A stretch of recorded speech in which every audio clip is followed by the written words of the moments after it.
नमस्कार दोस्तों, आशा की पाठशाला में आप सभी का स्वागत है। आइए बच्चों, आज हम आप सबको कक्षा 4 फुलवारी कार्य पुस्तिका पाठ 15 वीर अभिमन्यु कैसे भरना है आप सभी को बताते हैं। तो आइए बच्चों, पहला प्रश्न शुरू करते हैं। पहला है शब्द का अर्थ लिखें। पहला शब्द है आकाश। आकाश का अर्थ है आसमान। अगला है वीर गति, युद्ध भूमि में प्राण देना। निहत्था, निहत्था का अर्थ होता है बच्चों बिना हथियार के। सारथी, सारथी का अर्थ है रथ चलाने वाला। आइए अगला प्रश्न देखते हैं बच्चों। अगला प्रश्न है प्रश्न नंबर 2। प्रश्नों के उत्तर लिखिए। पहला प्रश्न है महाभारत का युद्ध किनके बीच हुआ था। तो इसमें बच्चों आप लोग भरेंगे महाभारत का युद्ध कौरवों और पांडवों के बीच हुआ था। अगला प्रश्न है कौरवों के सेनापति का नाम क्या था। तो इसमें भरेंगे बच्चों कौरवों के सेनापति का नाम भीष्म पितामह था। अगला प्रश्न है अभिमन्यु ने चक्रव्यूह भेदने की विद्या कब सीखी। तो इसमें आप लोग भरेंगे अभिमन्यु ने अपनी माँ सुभद्रा के गर्भ में ही सीख ली थी।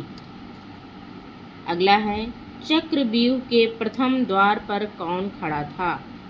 तो इसमें भरेंगे चक्रव्यूह के प्रथम द्वार पर जयद्रथ खड़ा था। अगला प्रश्न देखते हैं बच्चों। अगला प्रश्न है नीचे लिखे मुहावरों का अपने शब्दों में प्रयोग कीजिए। तो इसमें बच्चों देखते हैं पहला है मुहावरा मुंह की खानी पड़ी। तो इसमें हम लोग वाक्य प्रयोग करेंगे मैच में हमारी टीम बुरी तरह से हार गई और मुंह की खानी पड़ी। अगला है हाहाकार मचना, बहुत शोर शराबा करना। इसका वाक्य प्रयोग करेंगे बहुत शोर शराबा करना। अगला है डट कर मुकाबला करना। इसका वाक्य प्रयोग देखेंगे बच्चों हमें मुश्किलों का डट कर मुकाबला करना चाहिए। अगला है शिकार होना। शिकार होना का वाक्य प्रयोग करेंगे बेचारा मोहन बीमारी का शिकार हो गया। आइए अगले प्रश्न पर चलते हैं बच्चों। अगला प्रश्न है प्रश्न नंबर 4। नीचे दिए गए शब्दों के पर्यायवाची लिखें। पहला शब्द है आकाश। आकाश का पर्यायवाची नभ है, गगन है। हमने 2 लिखा है, आप चाहे तो और लिख सकते हैं। अगला शब्द है युद्ध।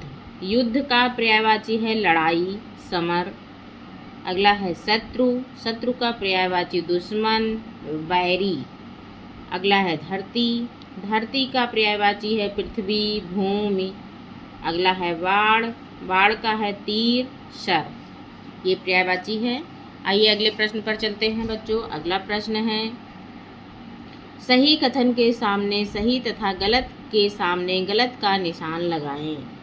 इसमें देखते हैं पांडवों में युधिष्ठिर सबसे बड़े थे। ये बच्चों बिल्कुल सही है, तो इसमें हम सही का निशान लगा लेंगे। अगला है दुर्योधन ने द्रोणाचार्य से चक्रव्यूह की रचना कराई। ये भी सही है बच्चों, तो इसके सामने कोष्ठक में हम सही का निशान लगाएंगे। अगला है चक्रव्यूह के प्रथम द्वार पर दुर्योधन खड़े थे। ये गलत है क्योंकि यहाँ पर जयद्रथ खड़े थे, तो इसमें जो है हम गलत का निशान लगा लेंगे। अगला है अर्जुन ने द्रोणाचार्य के रथ को घोड़ों समेत आकाश में फेंक दिया। ये गलत है बच्चों, इसमें हम गलत का निशान लगाएंगे ऐसे कोष्ठक में।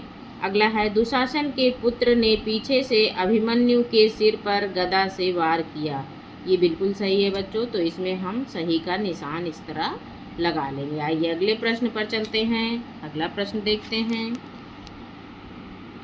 अगला प्रश्न है बच्चों वीर अभिमन्यु से जुड़े रोचक प्रसंगों को लिखिए। इसमें जो है अभिमन्यु के बारे में कुछ उनके रोचक प्रसंग लिखना है।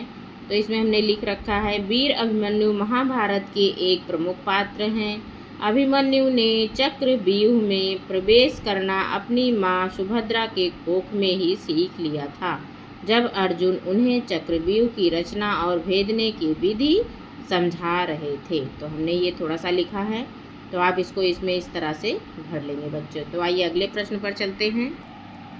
अगला प्रश्न है बच्चों पाठ के आधार पर अभिमन्यु के विशेष गुण लिखिए। तो इसमें जो है देखिए अभिमन्यु दिया गया है, इनके जो गुण हैं वो आपको इसमें लिखने हैं। कोष्ठक बने हुए हैं तो इसी में आपको भरना है।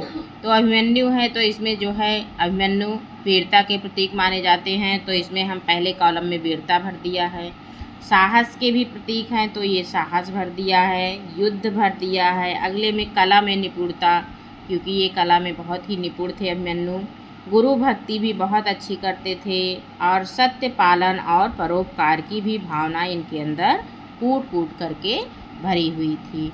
तो उम्मीद करती हूँ बच्चों आपको ये पाठ 15 वीर अभिमन्यु ज़रूर समझ में आया होगा।